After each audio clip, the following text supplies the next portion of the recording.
Queridos hermanos, les decía al inicio de nuestra celebración que hoy la Iglesia está de fiesta al celebrar a una de las santas de nuestros días, a la Madre Teresa de Calcuta. Y el libro de la sabiduría que escuchamos como primera lectura hoy nos sugiere a nosotros los creyentes que pidamos la sabiduría, la santidad y el Espíritu que vienen de Dios para saber orientar nuestras vidas, nuestros caminos y para que podamos cumplir la voluntad de Dios. Porque la santidad de la Madre Teresa de Calcuta es solo una floración de la santidad de Dios. Solo Dios es santo, solo Dios es perfecto, solo Dios es sabio. Pero nosotros, sus hijos, debemos, como nos sugiere la primera lectura, pedir esa sabiduría y esa gracia y esa santidad de Dios nuestro Señor para que orientemos nuestros caminos, para que cumplamos la voluntad de Dios nuestro Padre. Desde hoy, esta mujer está en el calendario litúrgico.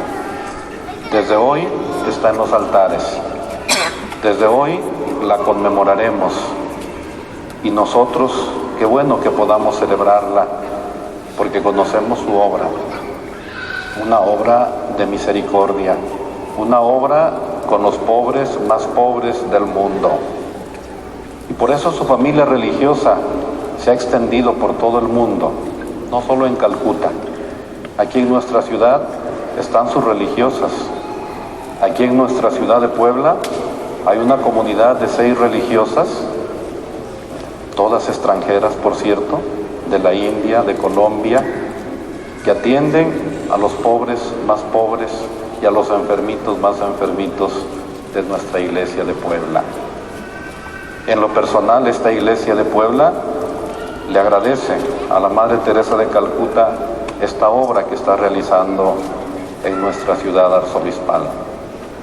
Don Rosendo Huesca, mi antecesor, le hizo la petición directamente a la Madre, ahora a la Santa, de que una de su comunidad, una de sus comunidades y algunas de sus hijas vinieran a nuestra ciudad arzobispal. Y desde entonces están aquí con nosotros. Repito, y esta comunidad que está ahora con nosotros, al menos desde que yo llegué de arzobispo, son religiosas de muchas nacionalidades, que vienen a servirnos a nosotros, los poblanos, a los enfermitos más enfermitos, a los pobres más pobres. Esa es, pues, la sabiduría y la santidad de Dios que florece en la vida de algunos de nuestros santos. Todos conocimos a la Madre Teresa de Calcuta y ahora todos conocemos su obra, como todos conocimos al Papa Juan Pablo II, y ahora también Él está en los altares. Son los santos de nuestros días y la Iglesia seguirá dando santos. Desde el principio de la vida de la Iglesia siempre ha habido santos y lo seguirá habiendo, que junto con los ángeles y arcángeles, con los apóstoles y mártires, con los pastores, celebran ya la liturgia del cielo y desde allá interceden por nosotros. Por eso esta mujer diminuta, esta santa de nuestros días, ya intercede por nosotros desde el cielo. En la segunda lectura, San Pablo, como él mismo lo dice, prisionero por Cristo, le pide a su discípulo Filemón que reciba a Onésimo ya no como esclavo, sino como quien ha recibido la libertad en Cristo. Yo, Pablo, dice la segunda lectura, anciano y ahora además prisionero por la causa de Cristo Jesús, quiero pedirte, le dice a su discípulo Filemón, quiero pedirte algo en favor de Onésimo, a quien he engendrado para Cristo en la cárcel. Te lo envío recíbelo como a un hermano. Recíbelo no como esclavo, sino como hermano amadísimo.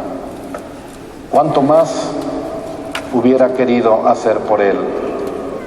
No solo por su calidad de hombre, sino de hermano en Cristo. Por lo tanto, si me consideras como compañero tuyo, recíbelo como a mí mismo. El apóstol le va haciendo algunas encomiendas a sus compañeros de misión y a sus discípulos. Y en el Evangelio que escuchamos como tercera lectura, cada palabra que pronuncia Jesús es importante para la vida del cristiano.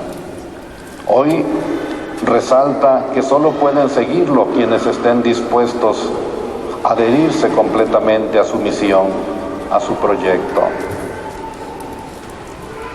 Él pide fidelidad en el seguimiento. Él va camino a Jerusalén, sube a Jerusalén en compañía de sus discípulos, y una gran muchedumbre camina también con él, los que han visto sus milagros, los que han recibido alguna de sus curaciones, los que han escuchado su palabra.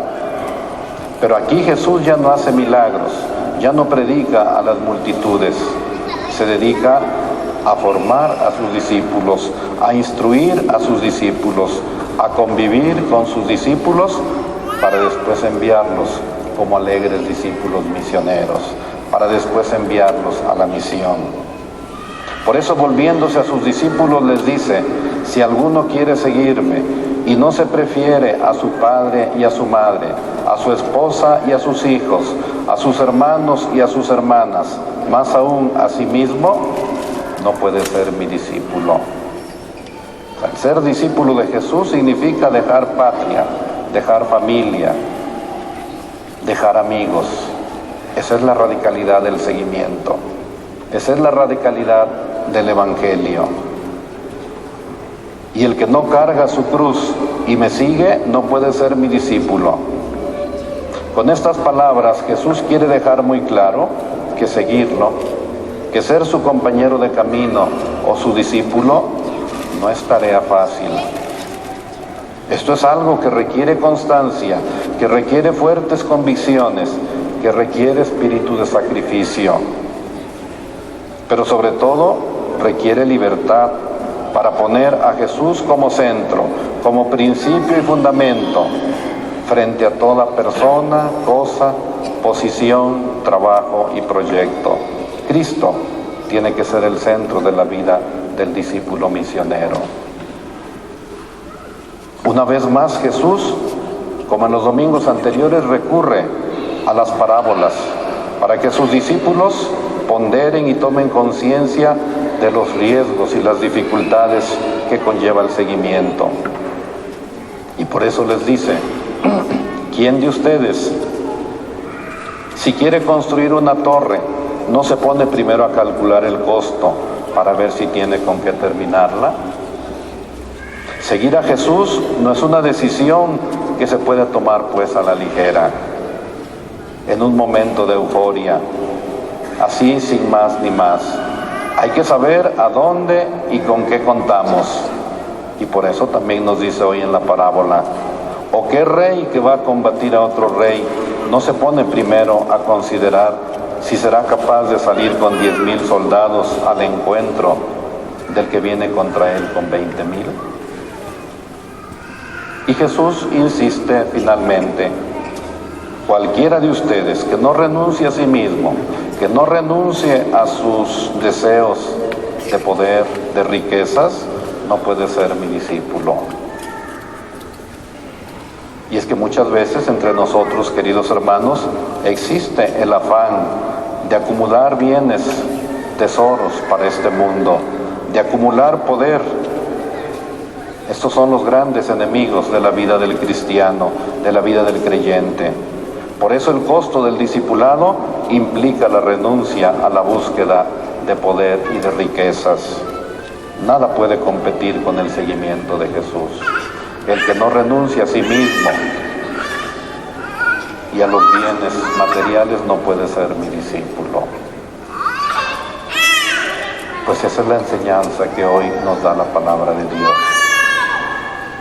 en este día, decía, en que un testimonio de fidelidad al seguimiento, un testimonio de fidelidad para ir a vivir con los más pobres de los pobres, la Iglesia la ha llevado a los altares, a la Madre Teresa de Calcuta. Y por eso, no solo la India, no solo el continente europeo, no solo una parte del mundo, sino toda la Iglesia católica, todo el mundo católico, y aún mucha gente no católica que ha visto su obra, está de fiesta al celebrar esta canonización de la Madre Teresa de Calcuta.